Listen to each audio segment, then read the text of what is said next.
And distinguished guests, welcome. My name is Jay Koo.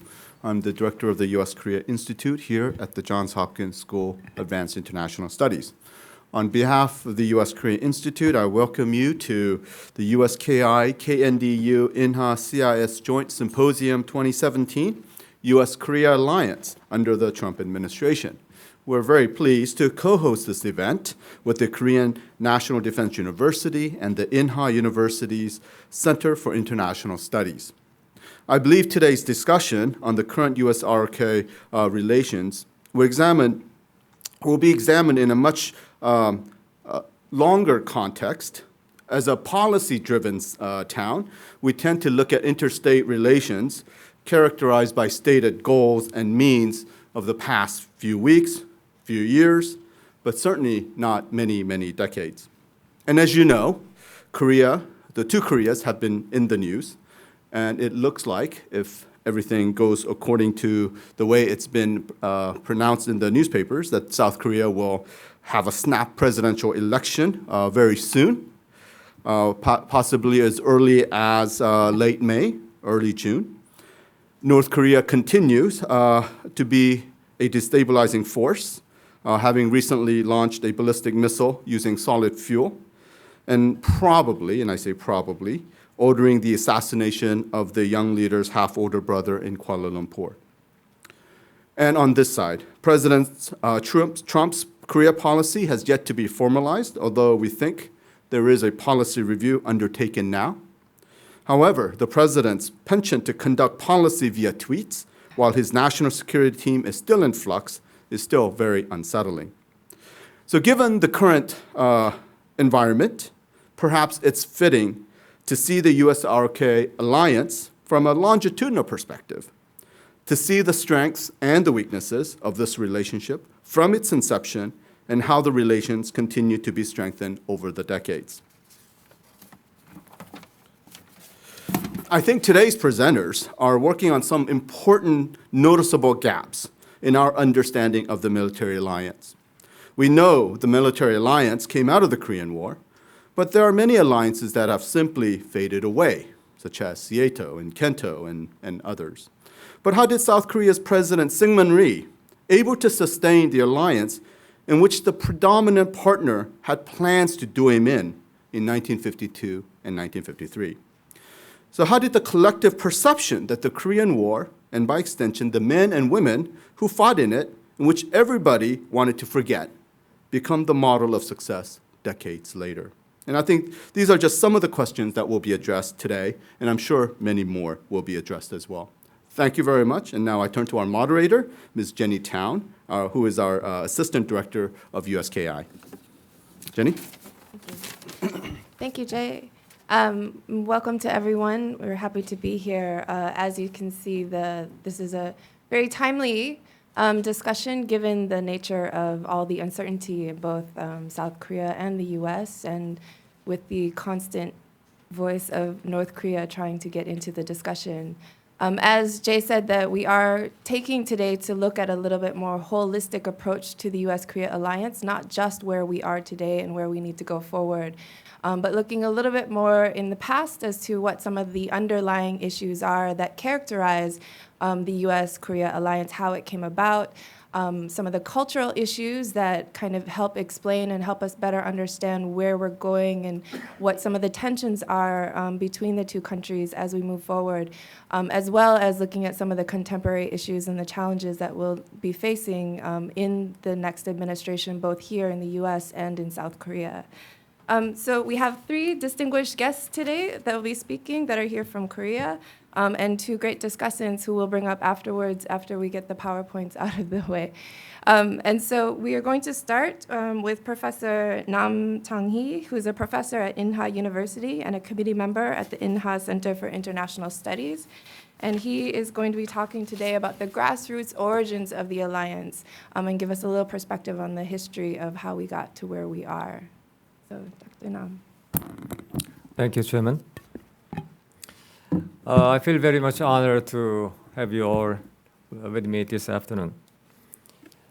My presentation is titled, as you see, Grassroots Origins of the Alliance, the embryonic pro-American identity among Pocheongyo followers under Japan's occupation. Since we are very much pressed for time, I'd like to briefly summarize what I'm going to say in 1 minute. Then I'm going to elaborate on my point. Well, historians generally regard the Korea-U.S. Alliance Pact was an outcome of the first Korean President Syngman Lee's strategic calculation. It, however, conflicts with the conventional wisdom that a president alone cannot sustain such an unprecedented international commitment without widespread acknowledgement and consent among the country's population. The contradiction is heightened even more when we recall the fact that Korean-American relations identity was cultivated amid the challenges mounted by increasingly popular communist ideologies during the post-liberation South Korea. Post-liberation era in South Korea. I'm going to confront the question today of whether the current existing accounts of post-liberation Korean politics have been possibly missing a link between the sustainability of the alliance and the Korean people's particularly positive identity with respect to America. I intend to introduce the untold stories today of a large group of Korean followers of an indigenous religion whose name was Pocheongyo in Jeolla province, whose adherents allegedly maintained a pro-American identity throughout their doctrinal socialization and their pro-independence activities during Japan's occupation period. Well, in other words, my point that I'm going to deliver today is that prior to late President Syngman Lee's effort to strike alliance pact with America, there was widespread understanding or anticipation among the people that Korea will be a key ally to America. Even 30 years before Syngman Lee struck the pact with America, going back to 1920s.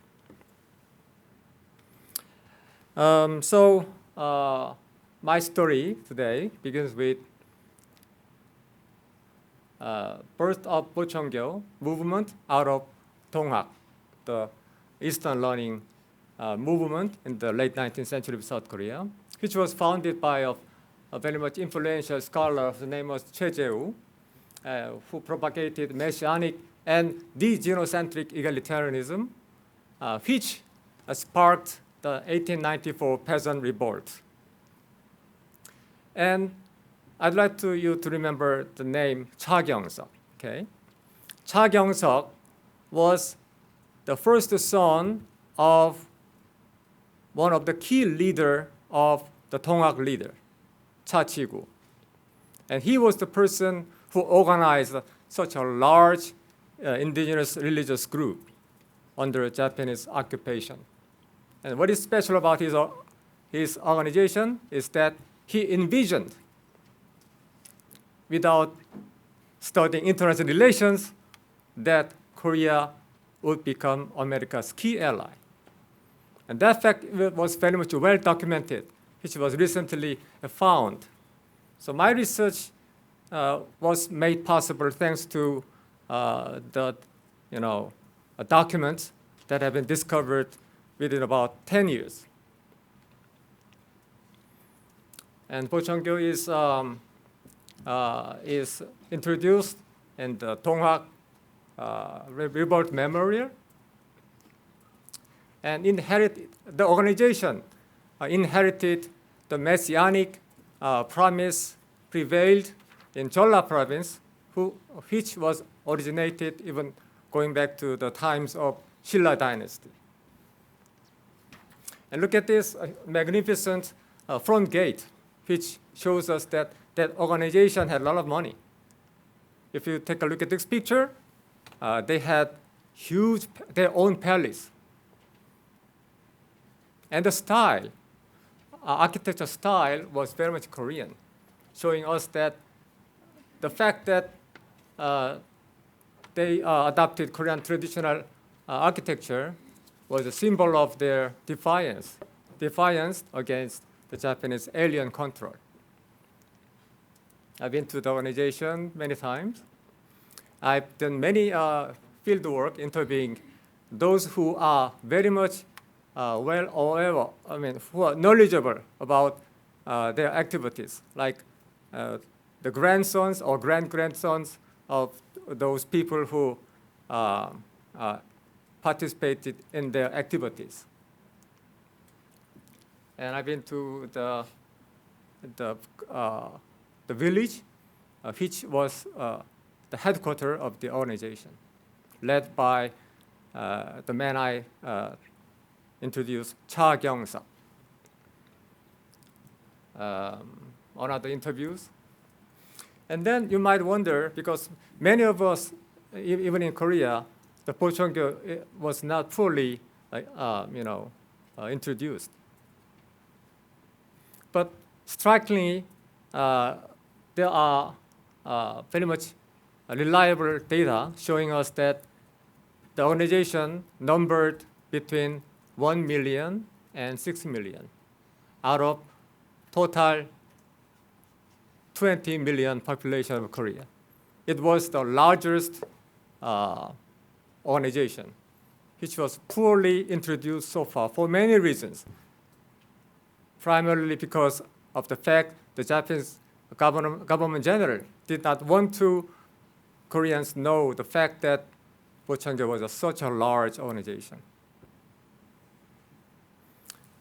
Japanese own statistics, Japanese government general's statistics tells us that they numbered at its peak times around 6 million. An anthropologist and a Seoul National University's religious studies professor all concluded that it was the largest social and religious organization under Japan's occupation. And interestingly, an American UN consul stationing in Seoul reported to State Department in Washington that the organization could have about 6 million followers,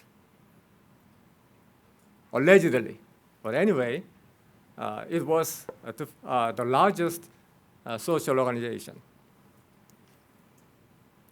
Because of that, it had a large number of followers. The government general of Japan hired American missionary to investigate why the organization was so popular among the Korean people, Mr. Yoshikawa Fumitaro. And I've been to Japan's Gakushin University to gather materials and statistics. And I found that the Japanese government general was extremely interested in why the organization was so much popular. And the document, which was classified at the time, wrote that at one time it numbered around 6 million. Another interesting fact about this organization was that the organization appeared as if it was accommodative to Japanese occupation in appearance. But in reality, later Japanese officials, police, and military police found that they secretly financed overseas independence movement. And the newly found documents attest this finding in many different ways. And some of them are not recently awarded national honor for their pro-independence activities, like Kim Hong-gyu. And I won't remember his name again. Kim Hong-gyu was one of the key staff of Cha Kyung-suk, the leader of the Pocheonggyo. And then his son, Kim Gun-taek, was a very much popular Buddhist scholar whose name was Tano. And then I carefully reading and studying his idea, I found that Pocheongyo followers had envisioned that Korea would become Korea's key ally. And thanks to the ally, Korea will become an economic powerhouse. And then the two countries would cooperate in a way that many international problems we face today will be resolved. I don't know. I'm not sure how much their theory is scientifically driven and developed. But anyway, the important fact is that they had this kind of notion, conception, that Korea is going to be key ally in America's Asia-Pacific foreign policy making. This is Kim Gum-taek,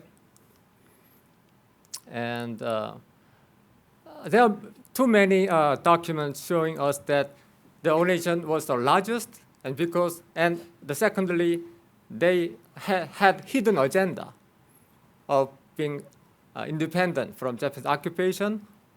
When the U.S. is involved in the Pacific War, because of that, later in the 1930s, they faced mounting repression, and they ended up being dissolved when their leader Cha Kyung-suk died in 1936.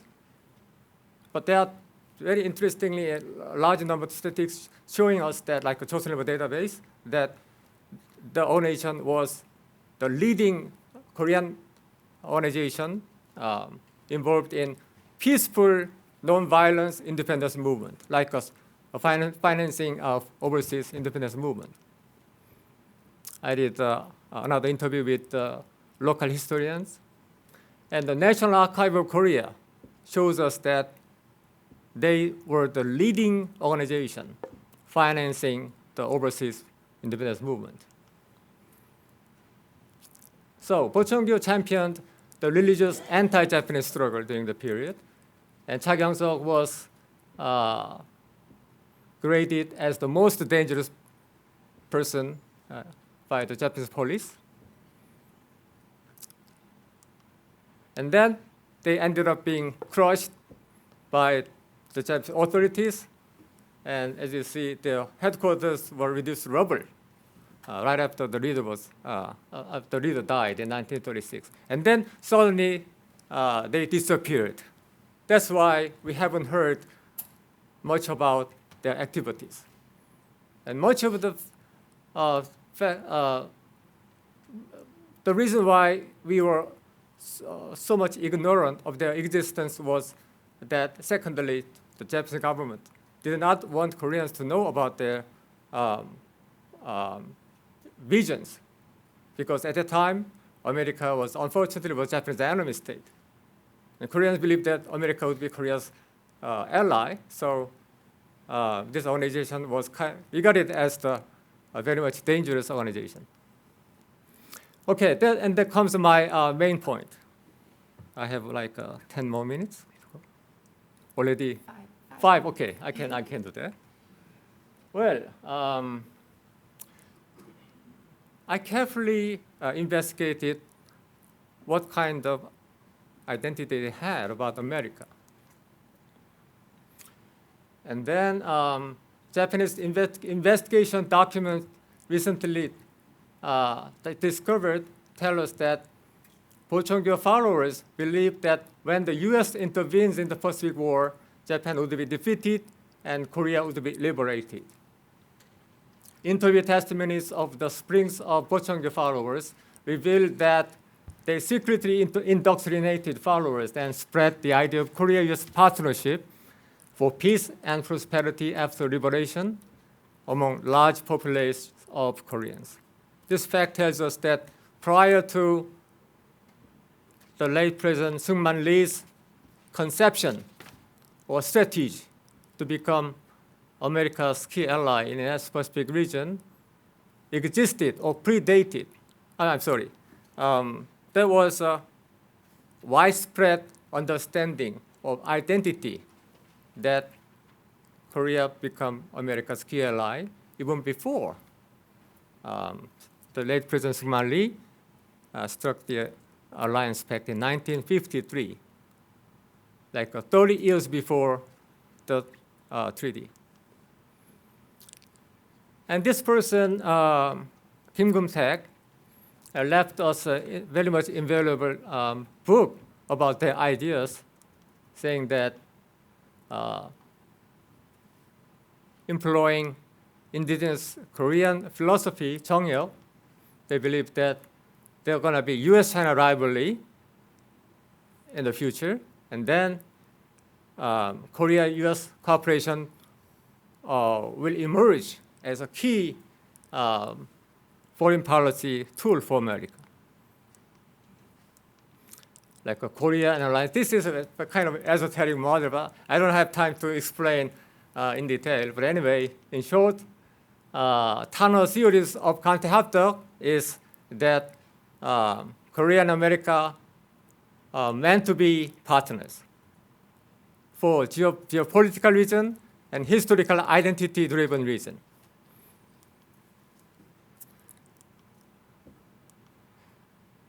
So I'd like to conclude that what matters is not whether Pocheongyo's alliance theory was theoretically valid and empirically testable. But the important thing is that the Pocheongyo leaders secretly disseminated the alliance notion among a large population of Koreans who carried on their pro-U.S. identity through the striking of the Alliance Pact in 1953. So, my final comments. The intriguing contemporary Korean history, as for Pocheongyo movement, yet untold and underanalyzed, needs to be highlighted and more thoroughly explored to better understand the grassroots origins of the Korea-U.S. alliance. Thank you.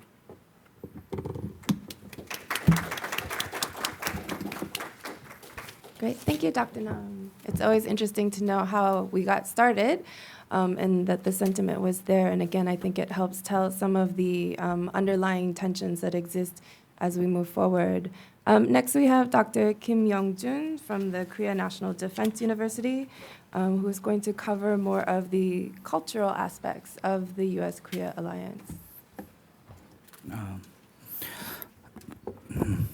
Thank you for coming. I just remember some gentlemen when I met in last November, the gentleman from NBR, right? Yeah, nice to see you again. And this is kind of the Polish paper rather than academic paper, but I just included some academic concept of cultural amity as a national security strategy. This is my personal experience because when I was a doctoral student at the University of Kansas from 2010 to 2015, my supervisor was Professor Adrian Lewis, who was a U.S. Army major and military historian who specialized in American military strategy. I had a lot of talk with him about Korean security issue. He always asked me, why so many Koreans always concerned about abandoned by the U.S. or credibility of extended deterrence, which today Professor Lee Byung-gyu also explained after me. So I said, why not? We have a Jimmy Carter experience, also now Trump, but at the time Obama administration. So I explained why so many Koreans are always concerned about the security issue relevant to the U.S. Credibility to support any kind of crisis situation. And then he advised me to Israeli strategy. So I just thought about, yeah, I know Israel. They always lobby or kind of, yeah. A famous book, John Mearsheimer and Stephen Walsh, Israel Lobby book, and they have a lot of celebrity, Steven Spielberg or Schindler List or kind of book. I know their strategy. He said, no, that's just part of Israeli strategy. This is a cultural amity between the people. For example, we watched the news about the Republican National Convention at the time, and one reporter asked one country middle-aged woman who never visit Israel and who never had any kind of Jewish friend. And a reporter say, why you support Mitt Romney? And she said, because the Obama always never kind to Bibi, Benjamin Netanyahu, for a long time. So she thought Mitt Romney might help Israel security in any kinds of crisis situations. And then reporters said, do you have any Jewish family or Jewish friend, or have you been to Israel? And she said, no, I don't know anything about it. And the reporter said, do you know where is Israel on the world map? And she said, no, I don't know where Israel is. So the reporter said, why you so much care about security of Israel state? And she said, I don't know. I think it's important. But that woman is not small, you already know. This is a kind of American mindset who never forget Holocaust situation or historical experience, and they support their kind of duty to defend their cultural friend. So I thought about this kind of situation, and I and Professor Lewis also found kind of cultural amity concept. This is a friendly relation between a large group, especially between the two nations. So how about look at the Israel case? You already know 7 million American Jews, and this is a famous rabbi group, American Israel Public Affairs Committee, a religious factor, everybody know, and Holocaust lesson, National Holocaust Museum in here, and a lot of professorship program, library program, and information campaign. It was genius because I always watch the Sunday morning TV show, including Meet the Press, NBC, and This Week, ABC, and GPS, CNN, and Face the Nation. Always Israel ambassador, sometimes Benjamin Netanyahu, always interview for 30 minutes to represent their own perspective on Middle East situation.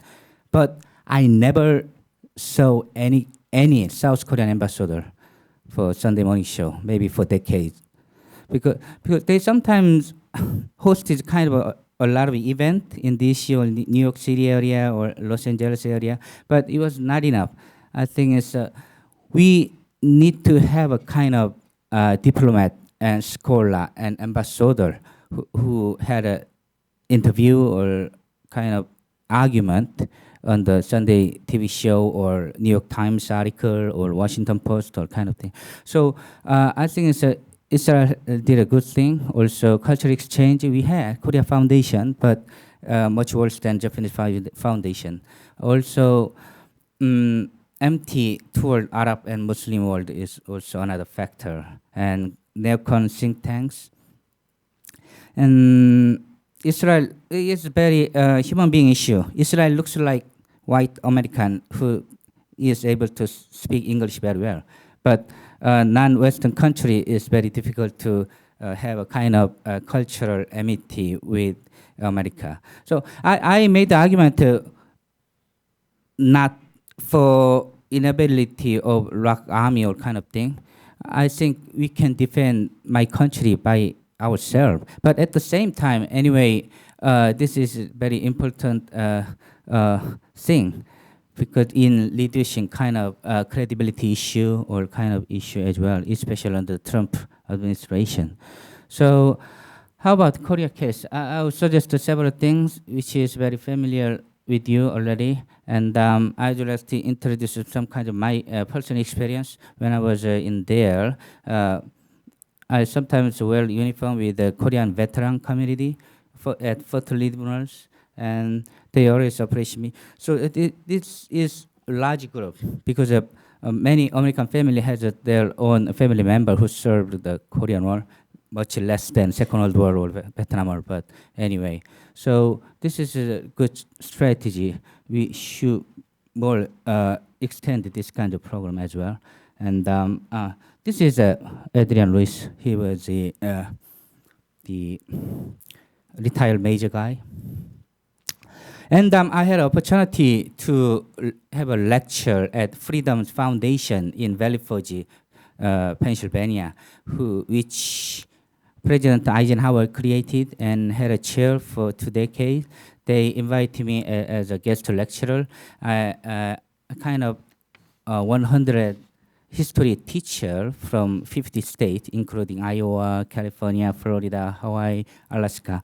I just had a lecture kind of Korean history and shared value between two countries. And they are very interesting, and even many of them still ask me about email about Korean things and history. And so I had a great experience about that. So from this kind of personal experience, also many discussion between Korean scholar, also between Korean scholar and American scholar. So I would like to suggest that this kind of cultural amity strategy is important for the ROK government. So that's why this is a published paper rather than just thinking about the academically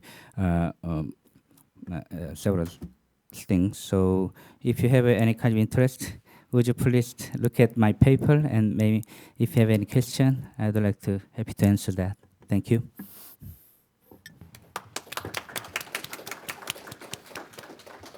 Thank you, Dr. Kim. I think, it's always interesting when a lot of our Korean colleagues may overestimate how well recognized Korea is in America. And I happen to know, growing up in the Midwest, once you get outside of policy circles, you get the question very often of, when you say you're from Korea, they ask you, which one, the good one or the bad one?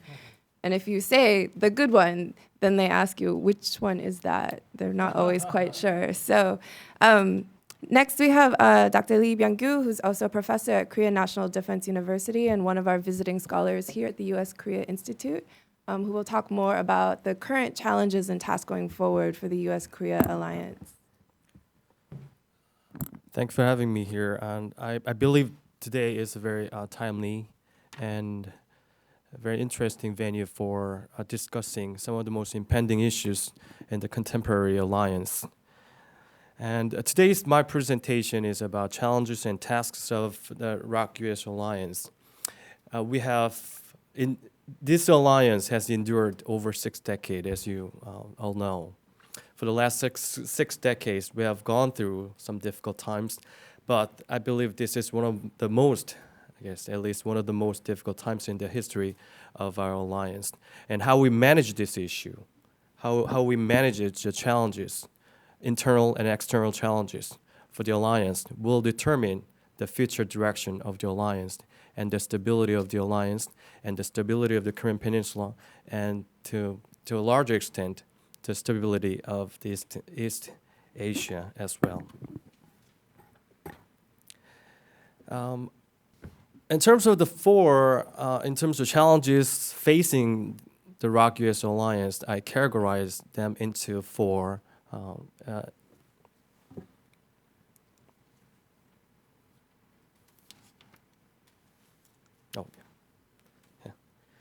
I categorize them into 4 sources. First is the nature of changes in U.S. that we are observing.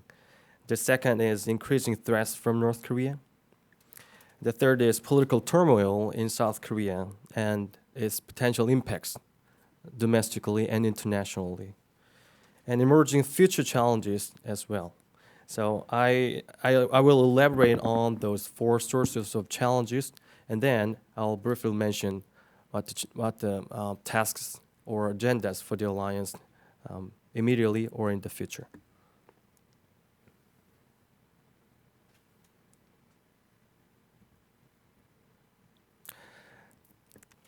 President Donald Trump took office in January 20th, so it's been exactly about a month, but I feel like it's been 4 years.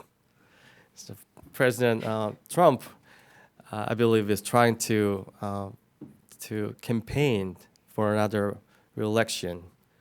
That's how I feel. I feel like it's been a long time since he took office, because there have been so many interesting and some uneasy things happening in the United States his remarks, his reorganization of NSC, his selection of important figures for some important positions in his administration.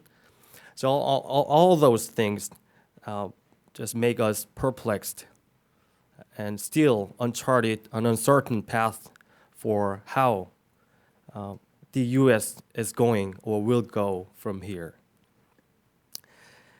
So America First policy is one of the first things we can come up with thinking about Donald Trump. So he said on his inaugural message on January 20th, 2017, from this day forward, it's going to be America first. America first, right? There's so many times. So the election of President Trump, does it mean a change, an era of identity change of what the U.S. is, or what it pursues, or how it pursues? I believe we have to ask that kind of question. Is this a dramatic change of its identity? The way the U.S. Public sees the world, what kind of leaders it needs? So it's a critical question to ask, and we need to keep an eye on the questions for the following years as well, because many people outside the United States ask that question again and again and again by observing what Trump says, what the Obama administration and what the Trump administration does in many ways. Since his inauguration, we have seen some policy changes, still uncertain, but some hints of how he's trying to change his policy, foreign policy direction. The relation between U.S. and Russia. He talks about some close cooperation, the need for close cooperation with Russia. But some other important figures in the administration said other things like we have to defend NATO, we have to be with NATO allies, and possibility of Russiagate is also something very important and uncertain. So, and then abandonment of a two-state solution, he also mentioned about it, but later another figure in his administration said no. Abandonment of one China policy, and a lot of comments, negative comments on the utility of alliance, but the Tillerson and Vice President Pence and Defense Secretary also says the other things, different things for the utility of alliance. And there's also concern about U.S. turning into new isolationism. For example, will it abandon TPP, and will it focus on more self-interest, narrowly focused self-interest or national interest-based policy? Or a redefinition, what I say is a redefinition of what the national interest of the United States, how the U.S. will achieve them. Those things are related to changes in foreign policy orientation. And the Trump himself is an interesting figure. In the United States, the president has a very important figure in terms of foreign policy making and security policy making. So who takes office in the United States has a huge influence on the impressions on or the functions of various aspects of foreign policy and security policy. So from that aspect, many people, including in the United States and outside the United States, question his personality, his way of dealing with national security issues, his way of dealing the media and leaders in other countries. We are a lot concerned about him. Another source of uncertainty is policy vacuum in U.S. National Security Council. National Security Council has a very important role, especially in terms of South Korea and U.S. alliance because of the growing concerns from North Korea. But the way he does the business in terms of reorganizing the NSC, it makes us very, very perplexed about how he will deal with national security issues. But recently, he selected H.R. McMaster, who is the Lieutenant General, who is an expert in counterinsurgency operations, who is an expert in future-oriented reform of the military. So in that sense, he assured the public by selecting him as a leader, as the national security advisor, but we still uncertain how McMaster will manage the National Security Council. And in National Security Council, we are aware of the lack of knowledge and expertise about the Korean Peninsula. So this is some of the worrying points that we have to keep in mind. So there's a lot of uncertainty and confusion in U.S. foreign policy. Increasing threats from North Korea is another source of concern, very important concern for all of us here. We all know that North Korea, despite the severe sanctions from opposition and sanctions from the international community, it is continuously making continuous efforts to build ICBM and SLBM. And recently, February 12th, it launched a Bukguksong-2 missile very successfully using solid fuel in order to enhance speed and stealth.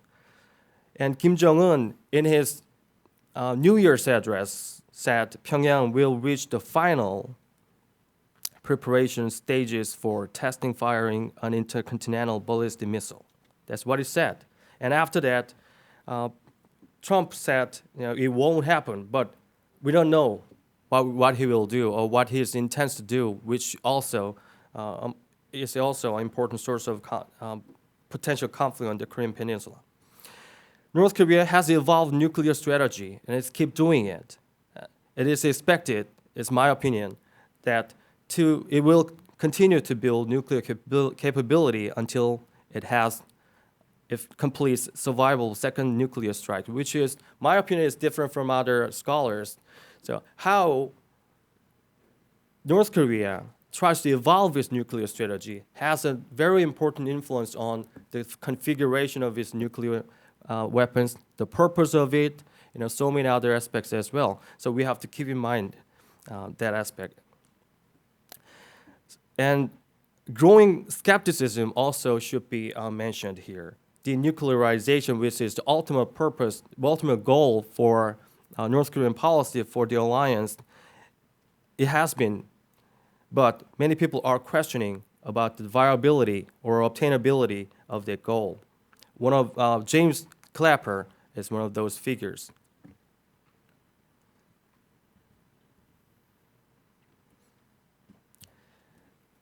Another source of rising tensions on the Korean Peninsula is because the changes of government brings about diverse perspective on how to solve North Korean issue. North Korean issue is getting more serious and more dramatic issues, and more dramatic measures are introduced to the public discussion and policy community as well. So all options on the table. That kind of remark from the United States is pretty reasonable given the changes of leadership in the United States. But some comments about it has caused some concerns in the South Korean public and in the media as well. So we have to be very careful about navigating different options for dealing with North Korea. Trump red line, his remark on red line on January 2nd, it won't happen.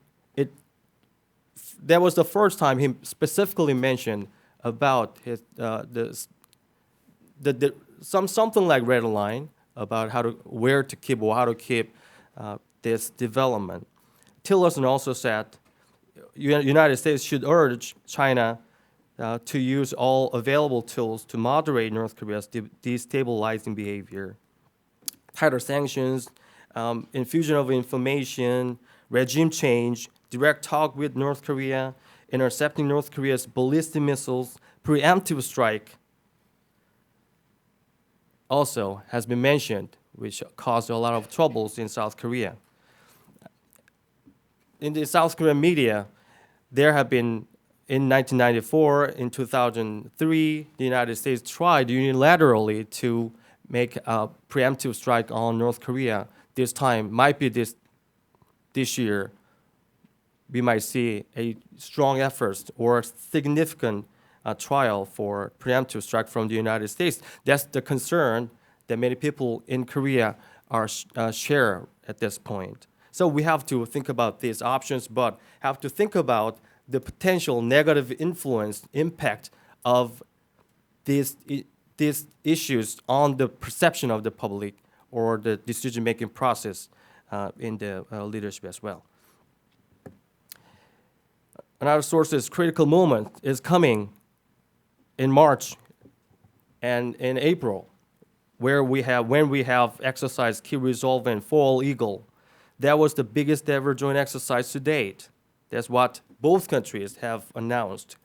The U.S. is expected to send strategic assets.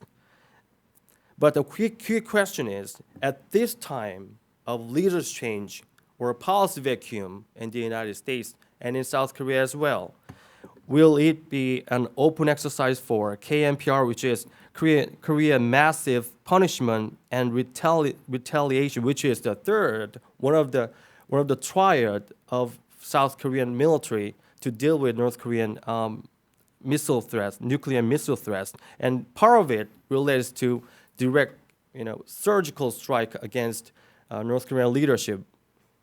So will there be a open exercise for it, or nuclear? Some anticipate North Korea's provocation during, before, during, or after the exercise. So these issues will be very critical in terms of managing the Korean Peninsula, stability in the Korean Peninsula. We've recently heard the murder of Eunjung Lim.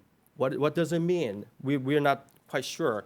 But one thing, or several things are clear, is there is a significant, important leadership, at least suppressed in North Korea. Some divisions in the leadership elite group. So we have to have our eyes on it very closely. Political turmoil in South Korea has been for several months, and still several months to go, I guess. There's a lot of scenarios that keeps changing every day. There may be 4 to 5 scenarios. First is we may have election early May, between 5th and 8th of May, or mid to late May, or the third scenario might be President Park just resigned before the Congressional Court made its final ruling, or President Park may not be impeached. So there are various scenarios about the political vacuum or how it is resolved in South Korea. So during that period, how we deal with the policy vacuum, political vacuum in South Korea is critical matter for all of us as well.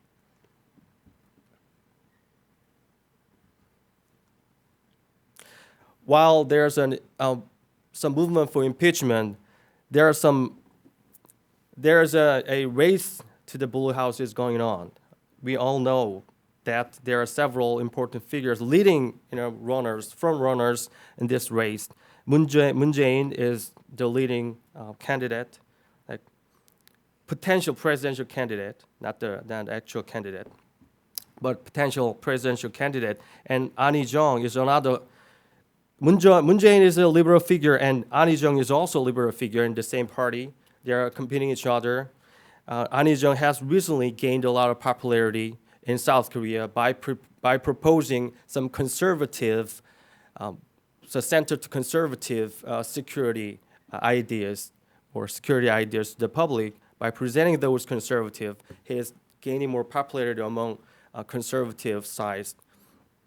And Hwang Kyo-ahn, who is the acting president in South Korea, prime minister and acting president in South Korea, has lost some popularity recently. which means the liberal side are very likely, we are likely to a president from the liberal side.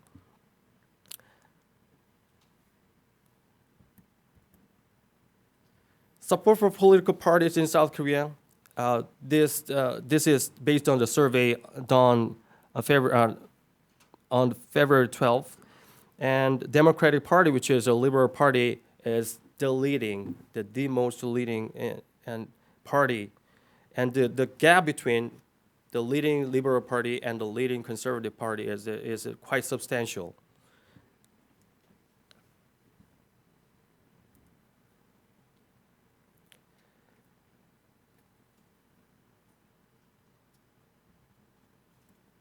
And we also talk about some emerging future threats, which is a shrinking population in South Korea, and cyber threats, and the fourth industrial revolution. This is some of the things we have to consider in managing the alliance as well. So what are the tasks and agenda for the alliance?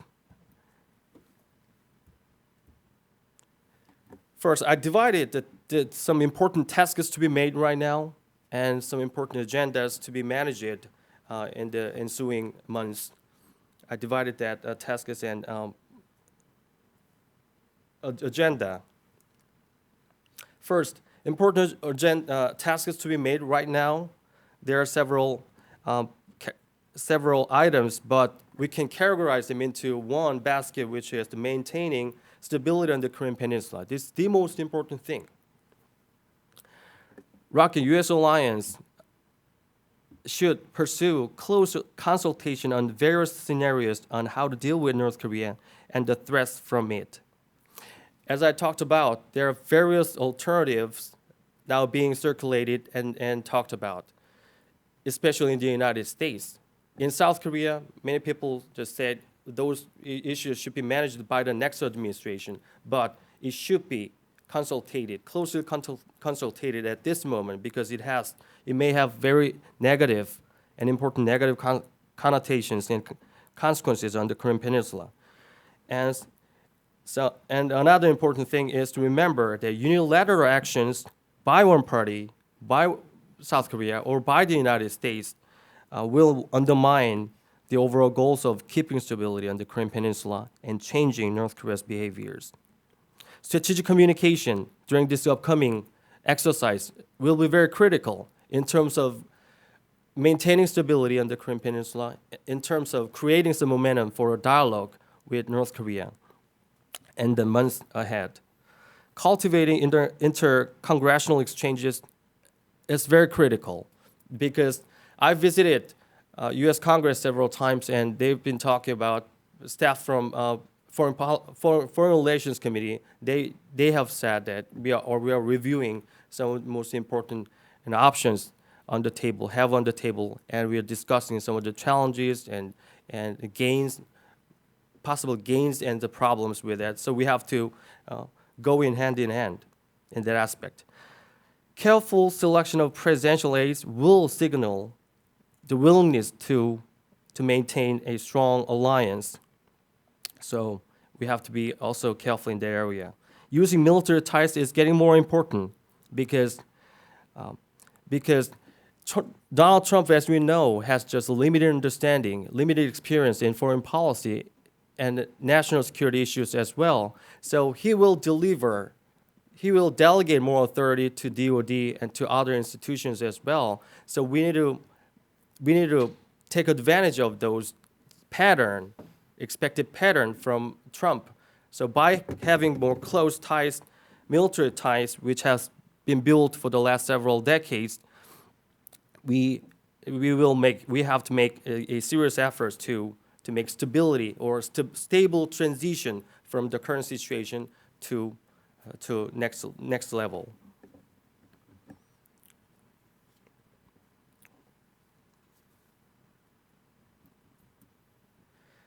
What are the future challenges? I might be very selective in this area, but we can talk about other in the agenda as well.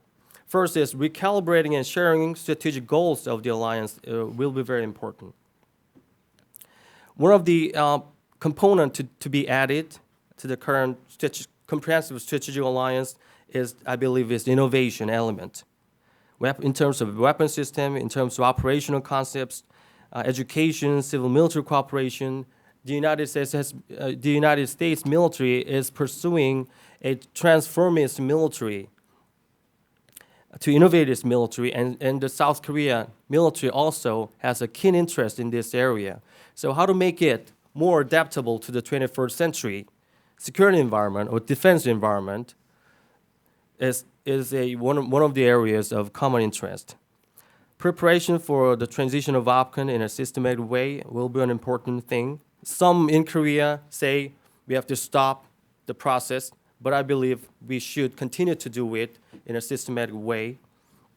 Momentum for the third offset strategy, there is some efforts, the academic efforts to create a momentum to adjust the alliance to adopt the fourth industrial revolution. This is one of the areas of those common interest.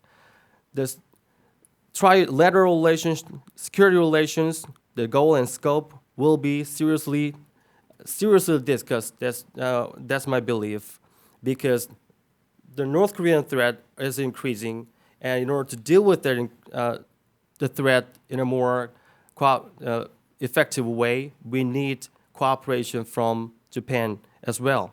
So this is also another area of interest. Deployment of that will be pursued, I believe, in principle, but with a flexible timetable. And South Korea has been under Chinese pressure in terms of economy, in terms of other cultural exchanges as well. But the relationship between the level of Chinese pressure is closely related to China and U.S. relations. So the next administration in South Korea and in the United States should make a close consultation of how to engage China on North Korean issue. And the sideline is a strategic improvement of strategic relations with Russia and China and the United States will be very critical. By having more arms control measures between the two, the relation between the two countries will get improved, and the South Korean and China involvement of China on the Korean Peninsula issue will get improved as well.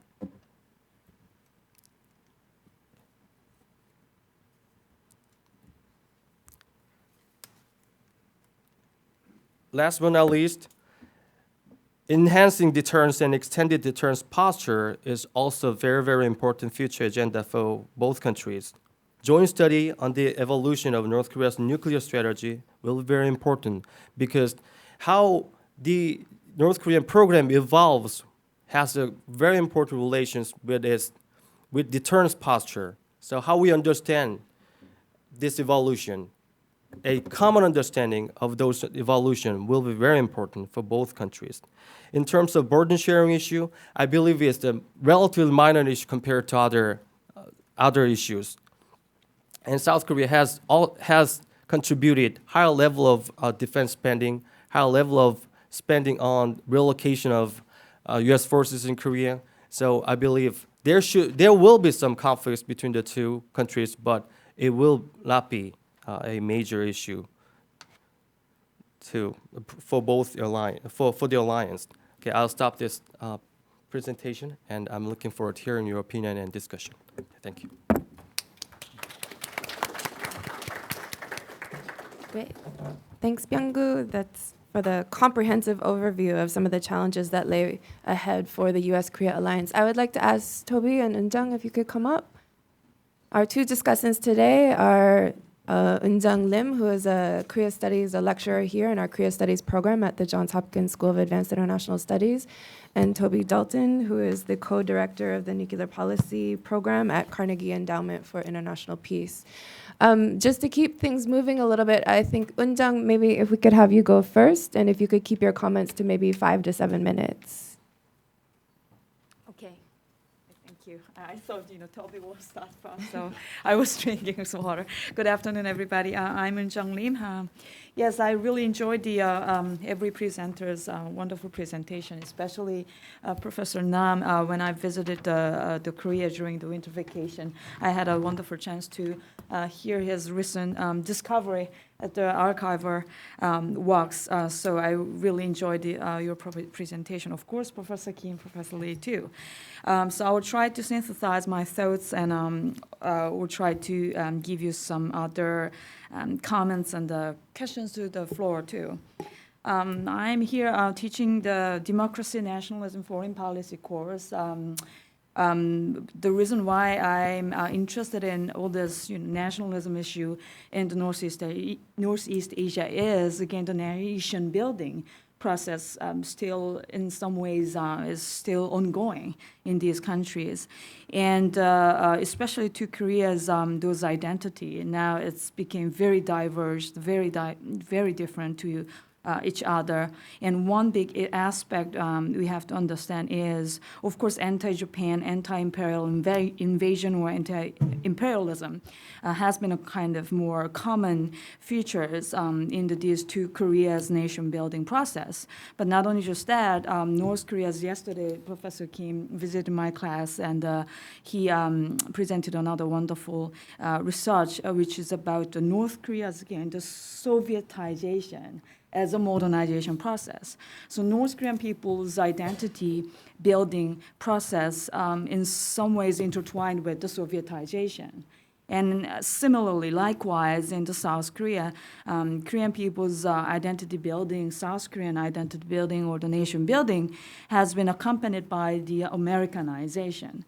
My point is, in spite of the end of Cold War, or in spite of all this, again, the end of the ideological conflicts between the communist group and liberal group here, but still, these two Korea's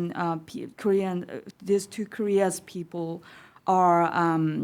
How would you say, their identity, again, has been oriented from this kind of two very different directions, again, the Sovietization versus Americanizations, again, which indicates that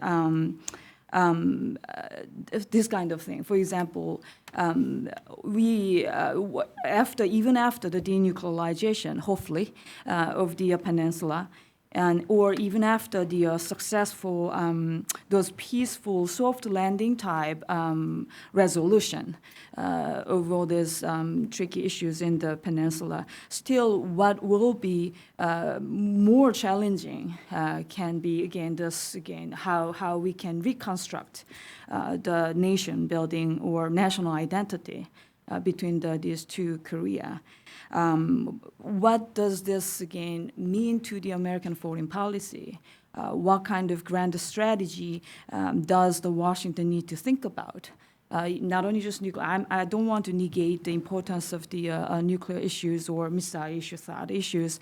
The thing is, again, that this national identity, more like destructive creation or constructive destruction or whatever you think, that kind of very challenging new process will be waiting for us. Not only for Korean people. It will be challenging to the Washington, or it will be challenging to Beijing or even to Tokyo as well. So in that sense, I really, again, enjoyed this grassroots, more bottom-up demand for strategic alliance with the United States, which was researched by the Professor Nam. But again, still, I will say, thanks to all the things, now we do see two very different, again, the national identity. Those cannot actually be that compatible to one another, again, which can be a big challenge to the Washington as well. That might be my first first point I want to make. And another thing is, again, in any democracy, difficult thing is it's hard for democracies to build up a long-term grand strategy. I don't want to again say democracies are weaker than anymore those, authoritarian regime that can be more, in some ways, coherent or, coherent. But the thing is, again, as long as our top leaders are elected by the popular vote, again, it's very hard to set up those long-term goals. I think those challenges can be pretty similarly, again, difficult to do. Not only, again, to the Korean people or Korean South Korean society, for here too, for America as well. So the point is, that is why probably even until now, our probably response or our management to deal with the North Korea's that kind of provocation, in many ways it has been like ad hocery, rather than a more like preemptive or preventive or proactive. It has been in many ways reactive. So that's, again, to remain as another challenges here in Washington and in Seoul too.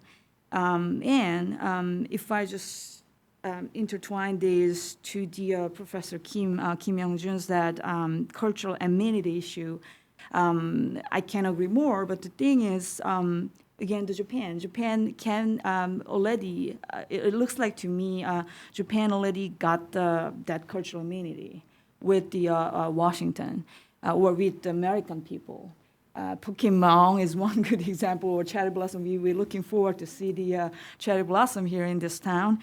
It's another good symbolic example of the cultural amenity Japanese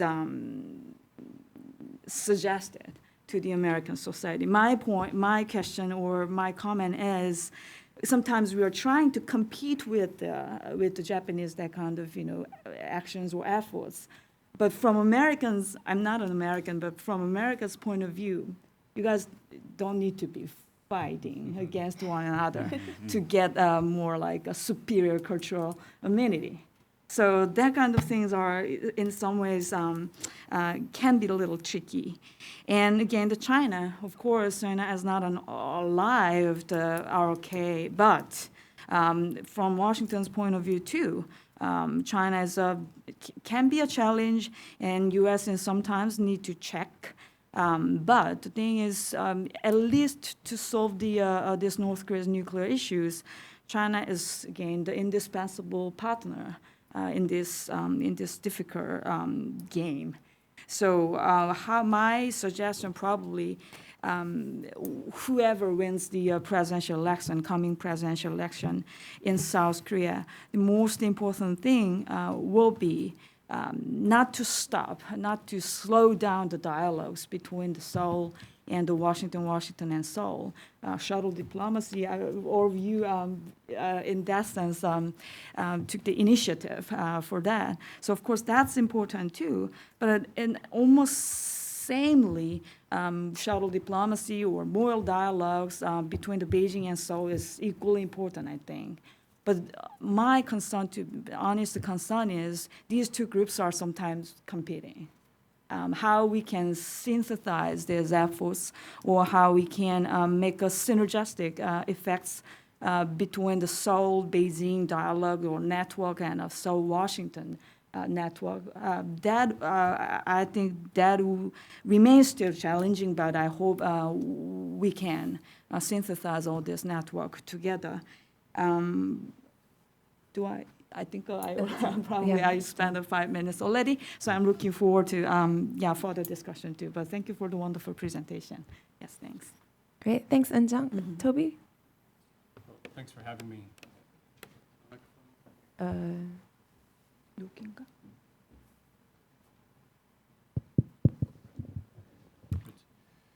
Thanks for having me. I also enjoyed very much the presentations. It's great to share a stage with colleagues from Korea.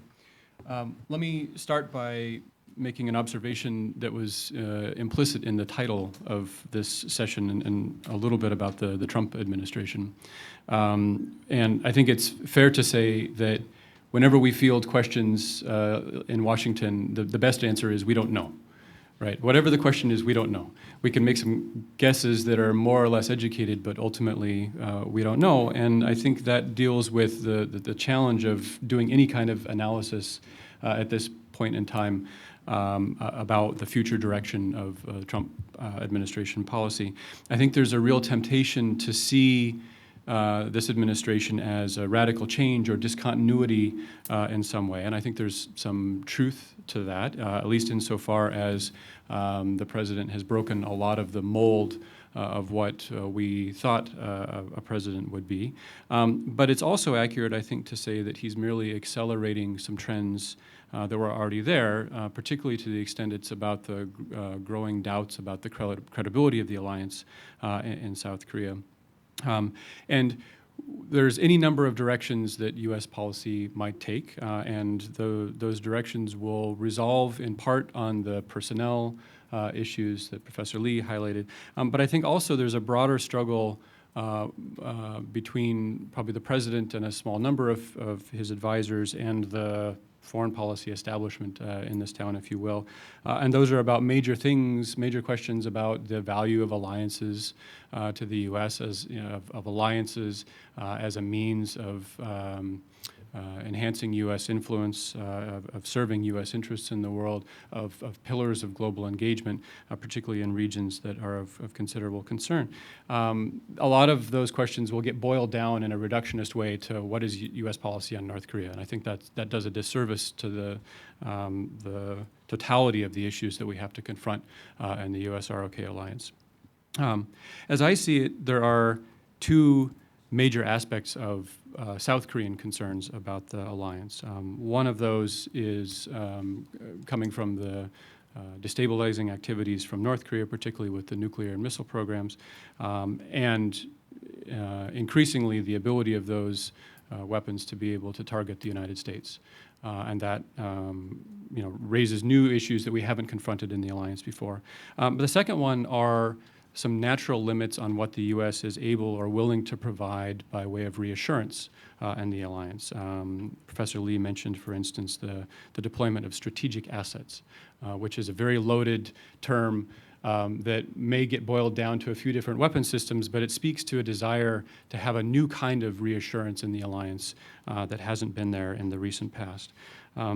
If we try to unpack those a little bit, what we're talking about really is the psychology of the South Korean public. And the seeds of doubt in the public have been planted a long time ago. They've been watered, if you will, by tweets and statements from President Trump during the campaign. Now that those doubts are growing, I think it's very hard to retard their growth.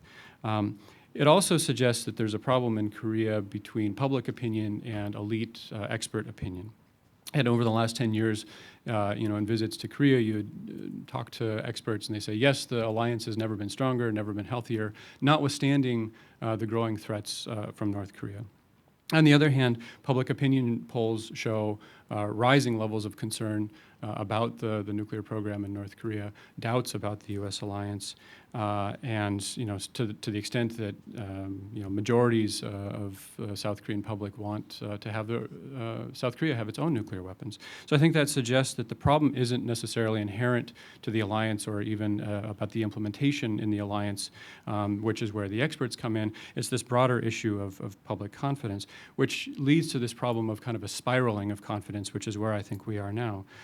This uncertainty leads to ever greater calls for the U.S. to do more, to invest more in the alliance or to provide more symbols of the alliance. And then when the U.S. isn't able to provide those, it breeds further uncertainty. And at some point, there's going to be a break. When that point is, I have no idea. But it strikes me that it's coming soon. As it relates to the presentations that we had here, I was curious, in particular with Professor Nam's tying this to kind of the identity and the politics in South Korea. And I'd be curious to know if he's able to draw a line from the sort of 1920s, 1930s Bocheongyo movement to today? And where do we see the seeds of support for the alliance today in Korea? We've tended to think about it more in terms of a left-right spectrum. Left parties, ironically also coming from the Chola area, have tended to be less interested in the U.S. alliance and more interested in a independent Korea, where it's been more the conservative party or conservative politicians that have supported the alliance. But even there, we've started to see changes, and in the last couple of years, for instance, we've seen from some of the most conservative newspapers editorials, calling for Korea to become more independent and criticizing U.S. efforts to constrain Korea in some important ways.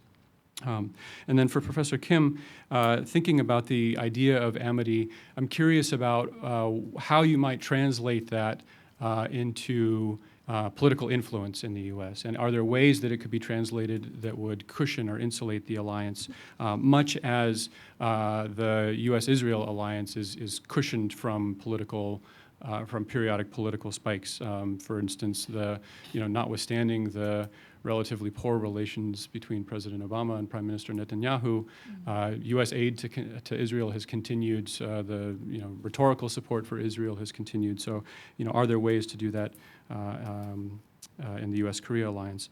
And then finally, for Professor Lee, I would want to see if I could push your analysis a little bit further and to introduce the sense that not only are we seeing changes in the U.S. and changes in Korea, but we're seeing the very likely sort of mismatch in alignment, if you will, where we're going to have most likely a liberal government in Korea. We have a Trump administration here that's quite conservative.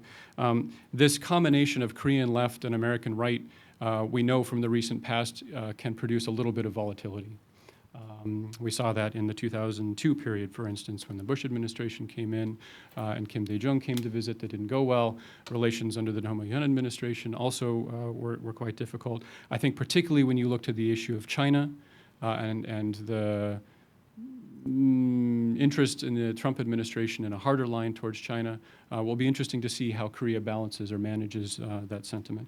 So I'd be curious for your reaction to that idea and what it might mean going forward to have this different alignment in political parties. Thank you. Thanks, Toby. I would like to add one question to the discussion, and I think it's pulling together some of Eunjung's points regarding Dr. Kim's paper. And I think, when you talk about cultural amity and, the idea of we're Americans, you don't need the competition between Japan and Korea, I would almost disagree with that, given the fact that I think there is more cultural amity to Japan.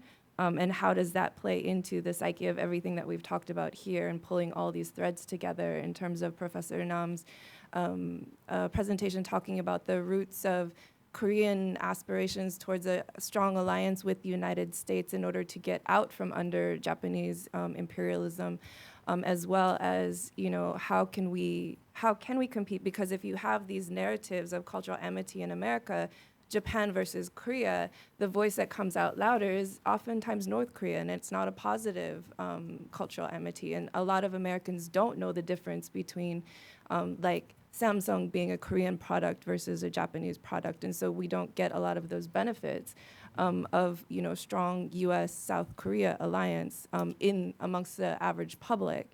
And how does that reflect in again government attitudes towards priorities and setting national security priorities, especially?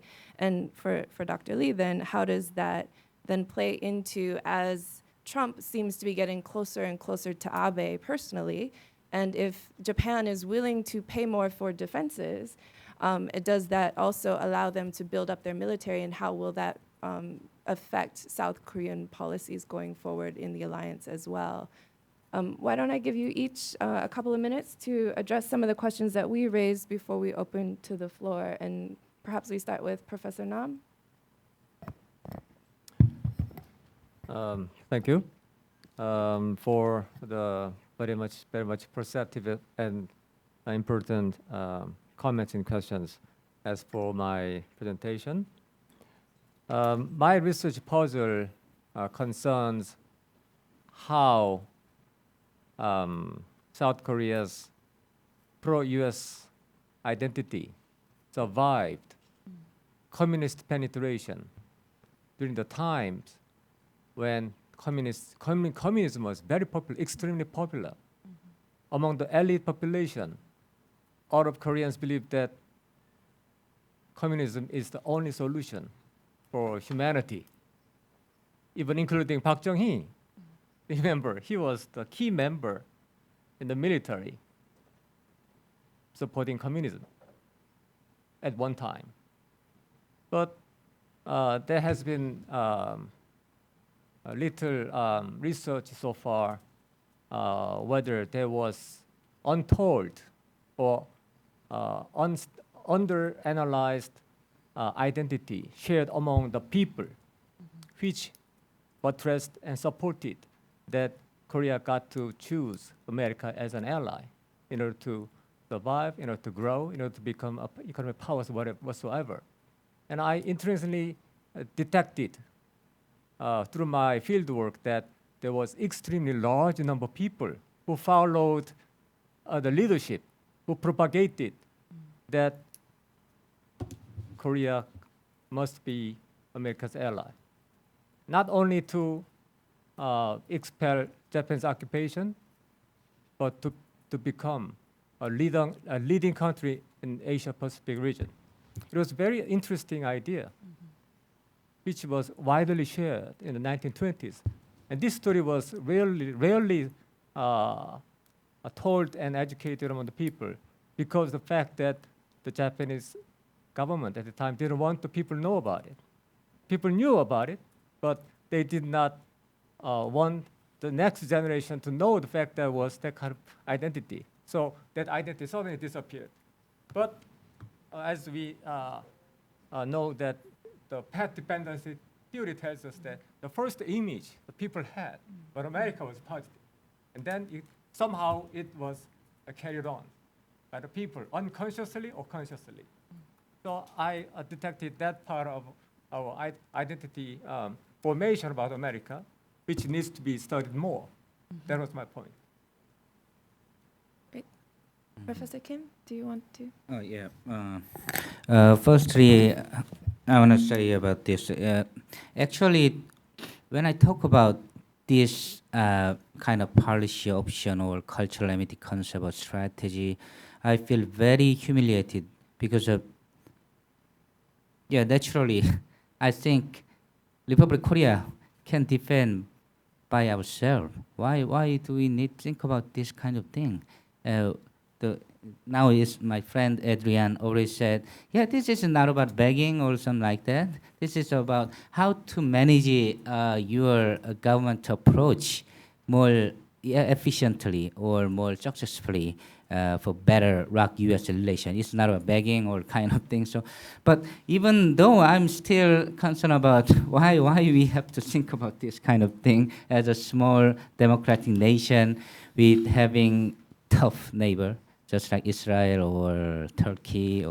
So if I'm American scholar, I can easily blame Israel lobbyists, bad thing, or kind of just like John Mearsheimer, or easily blame countryside woman who never visit Israel but who support Israel security or kind of thing. I can easily, if I'm American scholar. But fortunately or unfortunately, I'm the Korean scholar. So that's why I said about how to manage South Korean government approach to the so our concern is too much on lobby, all about Korea Foundation money, how to spend their money to think tanks and every think tank, Republican Heritage Foundation or Carnegie or Brookings or SAIS or we know a lot of story, and Japanese Foundation is pretty successful as well.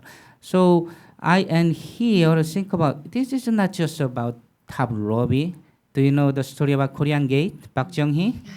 We have a failed story because at the time, American countryside congressmen want to sell their agriculture extra meal or something like that to South Korea, and South Korean people want to get their vote for increasing budget for the security of Korea. But a journalist found this kind of connection, and in 1970, the Korea Gate was huge. Some of them remember the story. So we don't need to only focusing about Robbie.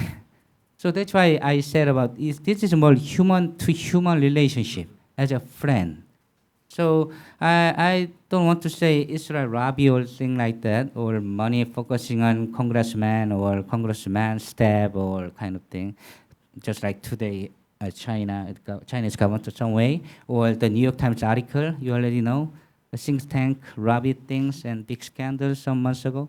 I don't want to focus that kind of approach. I want to focus more human to human being because I have a kind of experience with the Korean veteran community or American history teacher who better understand Korean history and share the value. So that's why I focus about the cultural amity. And Jenny and Toby had a good question. Also, Eunjung had a good question. I think about that way you guys suggest it's kind of benefit from the Japanese, it looks like, yeah, and on Samsung, Korea discount kind of thing. But also same time, now we have a more strategic vision or strategic focusing on. So I suggest kind of information target strategy, and especially South Korean ambassador never show up at the Face the Nation or GPS. Their English is not very good, I know that, but we need to more aggressively persuade American audience who share our mutual understanding for our security. So I'm not a military guy only who depends on American military for our security, because my book is about North Korean origin, is about more progressive approach with my Professor Bruce Cummings and Charles Armstrong. They are a good friend of mine. So I don't want to say just like, we need America for survival, we need America. That's not.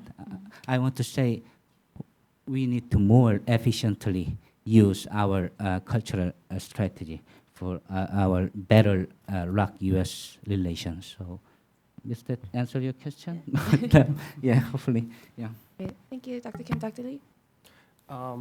First of all, Toby raised a very interesting and important question about the potential mismatch between a conservative Trump administration and a potential liberal administration in South Korea, which is reminiscent of what happened in the early 2000s during the Roh Moo-hyun administration.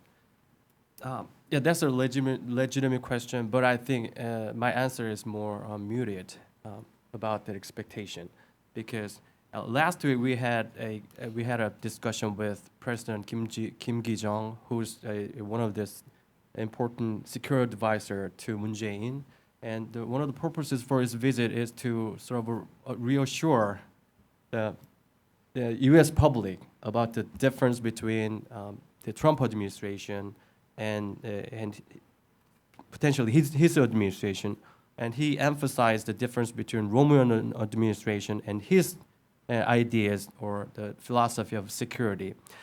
One of the reasons is because, as he said, I agree with his opinion, is we have gained lessons from his experience, from the experiences of Roh Moo-hyun administration. So even Moon Jae-in, which is still one of the leftists in terms of among candidates, his security agenda and others' security agenda is like going to the middle in terms of security policy, because the public is now aware of the problems that we experienced during the Roh Moo-hyun administration in terms of how we approach it at the time, North Korea. What went wrong? What did we do wrong? So we gained some lessons, and people are aware of their problems.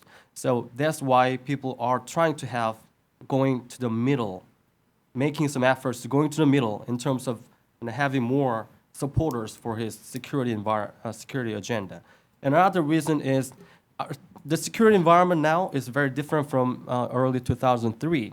The level of military threat from North Korea in terms of missile threat and nuclear threat was much lower at the time, and now it has increased substantially. So which is the security environment is very different. So that means even though a liberal South Korean government wants to do something very different from what we have done, that kind of attempt will be contained by the public opinion and the words of the leaders as well. So there should be some differences and some areas of conflict. For example, the resumption of Kaesong industrial complex. But there will be some areas of potential conflicts, but the conflicts will not be very dramatic as we experienced it during the early 2000. In terms of Trump getting closer to Abe, it's a tricky issue. In one area, as I mentioned in my presentation, there is a clear need for cooperation with Japan because of the growing threat, instability from North Korea. This should be dealt with by through consultation with U.S. and Japan. But there's also concern. If we had a liberal administration in the next administration,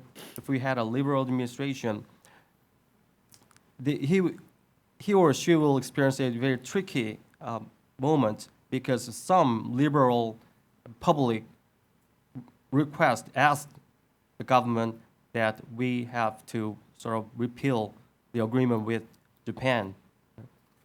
But there's also concerns for North Korean issues. There's also concerns for diplomatic isolation from China, from Japan.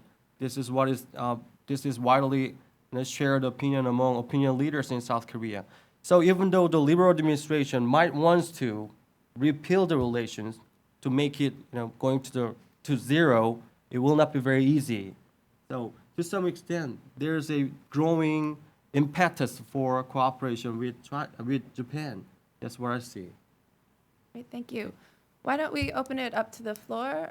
Please do wait for the microphone and identify yourself before you ask your question. And please do ask a question and not statements. So if we start here. Thank you. I'm Mike Billington. I'm with Executive Intelligence Review. I'd like to take a somewhat different approach to the answer that Professor Lee gave.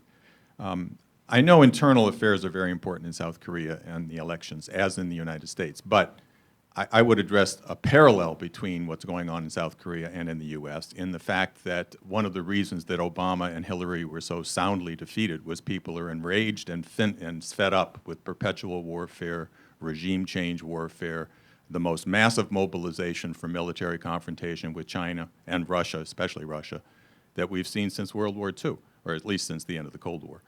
And this is a very important issue here in the United States. We were on the brink of war with Russia. And I think in South Korea, even though it's not the talked about issue, Park Geun-hye's decline came at the moment that she turned against her Eurasian vision, against working with Russia and China, and totally shut down all of the collaboration with North Korea, Kaesong, Rajin, the work with Russia and the Rajin port.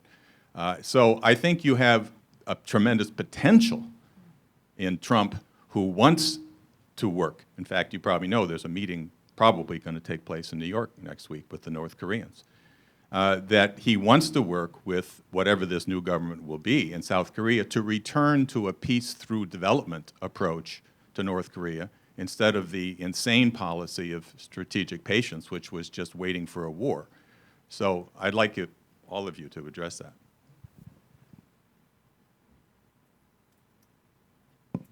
Why don't we take a couple of questions before we go to that? John? Well, there was a lot of food for thought by the presenters and the commentators. My name's John Merrill. I'm at SAIS. I have one question directed to Professor Nam. What you said was very interesting about the roots in Tonghak Chondogyo of pro-American sentiment. But we had some discussion about the alliance, and that's what the topic of today is supposed to be. And the fact is that the origins, and Jay made a brief reference to it, but so brief that I don't think anyone got it. There's a book edited by Bruce Cummings called Child of Conflict, and there's a chapter in there about something called Operation Eveready, which was a U.S. plan to overthrow the Syngman Rhee government because the guy was becoming a royal pain in the ass. But instead of doing that, the decision was made to give South Korea an alliance. Now, that's the origins of it. So let's be very clear about that. Now, we've come a long way, but, and there are new tensions and new strains and new possibilities. But that's the origin of it. So what you said was a very nice aside on the popular level, and it's true that there's a lot of hidden history, popular history, which is not generally understood in Korea. Recently, there was a story about the Seoul Olympics and what happened with the roundup of street people and the concentration camps that were established. But you can have an alternative history in addition to the received wisdom. And thank God we're not going to have textbooks. I guess one school is going to have the government-approved textbooks. But I understand what you're saying. I appreciate it. But I think it's a little bit misleading. We got the alliance because it was deemed too chancy to try to stage a coup against Syngman Rhee. That's the origin of it. Dennis.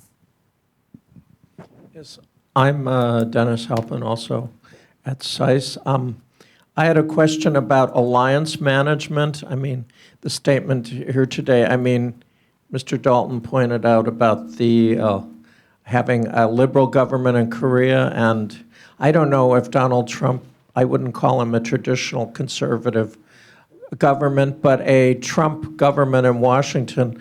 But the expression of sort of guarded optimism here, that this can be managed, I would just point to two examples. One is the phone call with Australian Prime Minister Turnbull. Australia has been America's ally since World War I, before Korea was even independent in the modern age. Yet in the phone call, the mention of two words, refugees and Obama, turned a constructive phone call into a very unpleasant phone call. The second example would be just in Germany, in Munich, you had Vice President Pence and the Secretary of Defense reassuring the Europeans about America's interest in the EU. And yet then this report came out of Steve Bannon's conversation with the German ambassador, where he expressed the exact opposite view of what the vice president had said about the EU. So I wonder, my question is, aren't you being a little overly optimistic that Seoul can manage the Trump administration if you look at the Australian and European examples? Or that the Trump administration can manage the alliance. Why don't we take a few comments from the panel? Does anyone? Professor Nam? Yes. I think Professor Mary's point is very well taken. But I was thinking you might expand the conception or conceptualization of alliance a bit wider, including public support. Even though the leaders of two nations strike a deal, if the people simply do not like it, it cannot sustain. It cannot be sustained. So there are different dimensions of alliance management and sustainability, which was mentioned in my abstract. So you are very right, saying that it was formally agreed between Syngman Rhee and mostly initiated by America in order to effectively contain Russians. But my point was that there was an embryonic element among the people that they chose America as a partner with the clarified conceptualization. So I thought that history deserved more scrutinized study. That was my point. Okay. Your name is Mike? Right. Thank you very much for great comments on that aspect. What I'm suggesting, what I mean is the level of conflict between Trump administration or potential liberal administration in South Korea won't be as large as we experienced it in the early 2000s. That's what I meant. And in terms of the momentum for changes, I believe there's a huge momentum for change in U.S., in South Korea as well. After the two conservative administration in South Korea, if we had a liberal administration here, now it's time for a change. The same thing is in the United States.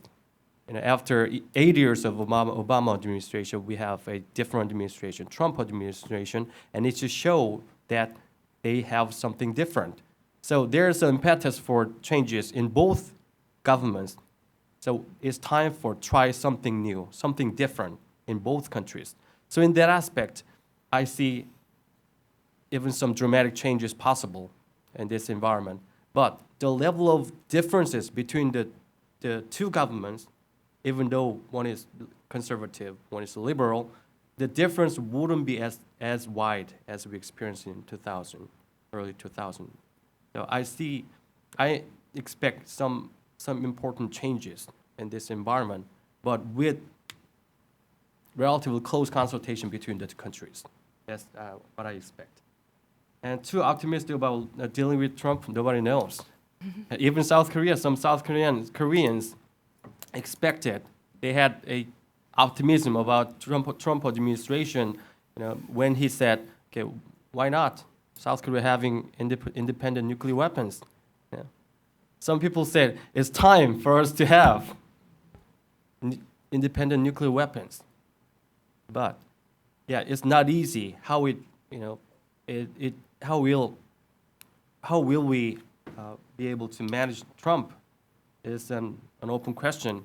But I believe Trump is a leading figure in the United States, but the development and the implementation of policy is done through institutionalization of the alliance. So the institutionalization of both countries in terms of alliance should be able to manage some shock from Trump, especially on the Korean Peninsula. Regarding the question, I think it's whatever it is, we have to keep one policy at least 10 years or something like that. Because maybe you remember, Kim Dae-jung tried the Sunshine Policy, and Albright visit, and Bill Clinton would like to visit, but change Bush. And then Roh Moo-hyun, same Sunshine Policy, opposite side, U.S., and Obama, okay, good for Sunshine Policy, but Lee Myung-bak government here, and unfortunately, Obama's style is tolerance to small alliances country. So Lee Myung-bak conservative, and Park Geun-hye and Obama. It's different color government, is different style of change. It's North Korea, maybe, okay, I can wait for another 4 or 5 years, maybe they can change. They have also question. Also, Trump is uncertainty, just like Kim Jong-un, maybe both leader, and even we don't know, we don't have any kind of leader at the moment. But yeah, this kind of uncertainty is a very good opportunity as well to build. And liberal government or conservative government, whatever it is, we can start. And both government keep the policy, please, at least to 2 terms, at least 8 or 10 years. And then we can wait and see how it's successful or not. So it's always changing. It's a problem, I think, in front, in terms of my personal opinion. Also, alliance management, Daniel, right? Alliance management is interesting. That's why important. Grassroots level alliances rather than. Okay, Benjamin Netanyahu and Obama is the worst partner, as you already know. But nobody think about Israel is more dangerous because of Obama.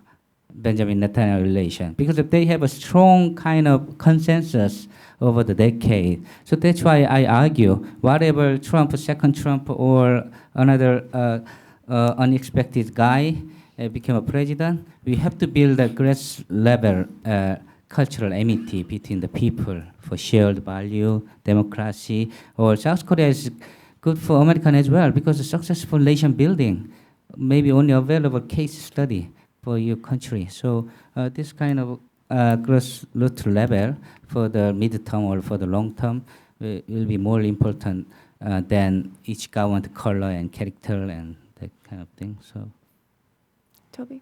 Yeah, I just wanted to add one point, which is, and this picks up on a point that Byung-gu made about the thus far kind of lack of expertise on Korea, at least in the National Security Council staff. And, it's early, and so I expect that will change. But there's a particular neuralgia in South Korea about a kind of bilateral North Korea-U.S. track and Korean interests not being well understood or well respected in that. And I worry that in this initial period with a North Korea policy review, that neuralgia may not be understood well by the new administration. And so I hope that Korean officials will take the opportunity to remind that whatever the objective of the new North Korea policy is going to be, it has to be one that leaves the U.S.-South Korea alliance in very good shape with South Korean interests accounted for. I would also like to add to that in terms of your question, Mike, is I wonder if you're maybe a little bit overly optimistic that there will be a different policy under the Trump administration. I don't think we really have a good sense of what he wants or where his administration is really going to go. And I don't think just because there is a track 2 scheduled doesn't necessarily indicate any willingness by government. Track 2 is a non-governmental level, private citizen discussion. And they happened several times during the Obama administration. It didn't mean that the Obama administration wanted to have talks or wanted to negotiate. It just meant that we had a non-government channel of communication to be able to discuss things. Well, I don't think we really pushed very hard either, to be honest. So I wouldn't read too much into it. And especially because it is early, and especially since they are conducting the policy review, they don't have the full cabinet installed yet, they don't have State Department staff installed yet, and we don't necessarily know what's coming down the pike. Why don't we take one more question, if there are any left? Did we get everyone? Let's go here in front.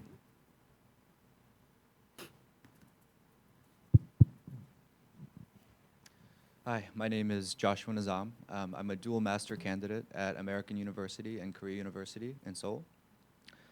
So a lot of people in the room have noted that historical precedent forecasts some difficulty in coordinating security policy under a progressive ROK president. Some voices have called for the scrapping of THAAD and Jisomiya.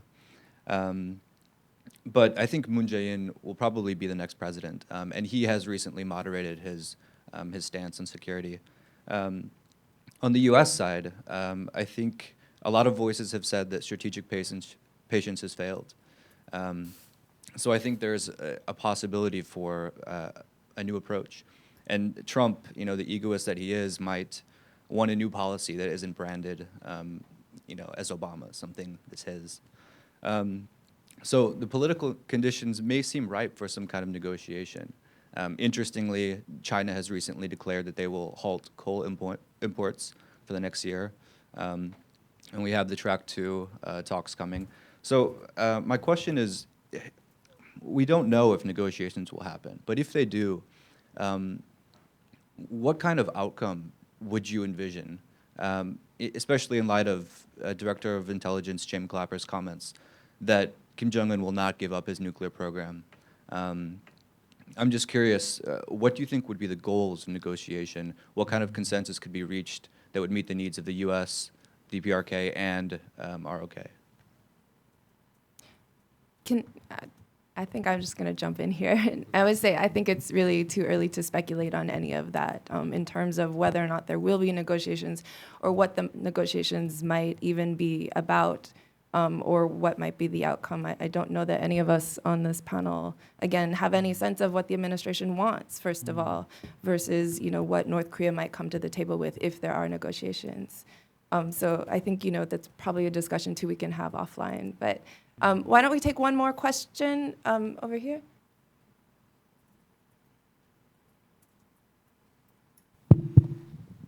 I'm going to throw a scenario because I do know this could be on the table, is for Trump administration to allow North Korea to have nuclear power, allow Japan to have nuclear power, allow South Korea to have nuclear power, and go to China. Unless you deal with this issue with North Korea, we're going to let all these nations have nuclear proliferation. I think that's a very possibility given what Trump has said before. And I also happen to know that it is one of the options on the table. If that is the case, what do you think is the approach that the Korean government might be able to take if that scenario actually unfolds?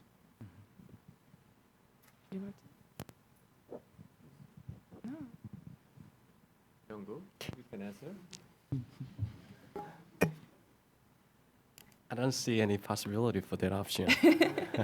Yeah, as I include in my presentation, many options are being discussed, and as Tony mentioned, that's one of the most important worries I have, because in the United States, the machine is going, fine-tuned machine is going forward, I hope. But in South Korea, many policy discussions have stalled. And in the process of U.S. reviewing on North Korean policy, not many visibility from the South Korean side. That's why, even in this moment, the South Korean government, the Congress, especially the military, at the ties at the DoD level or NSC, they should raise their voice. They should make constant efforts to raise their voices on the process. And even though I did not include in my presentation, later I want to add one thing. In terms of nuclear posture of the United States and other policy strategic reviews, South Korea should be involved in the process because many people in South Korea are worried about how the U.S. is changing, where it is going. So in order to manage the alliance issue in a more effective way to deal with increasing threats from various sides, you should have more consultation between the two countries. I think I would add, I don't think necessarily trying to intimidate China into doing something is the best possible path forward. I think with that, we're out of time. I want to thank our panelists today for coming all the way from Korea to talk to us. And thank you all for joining us. Let's give them a round of applause.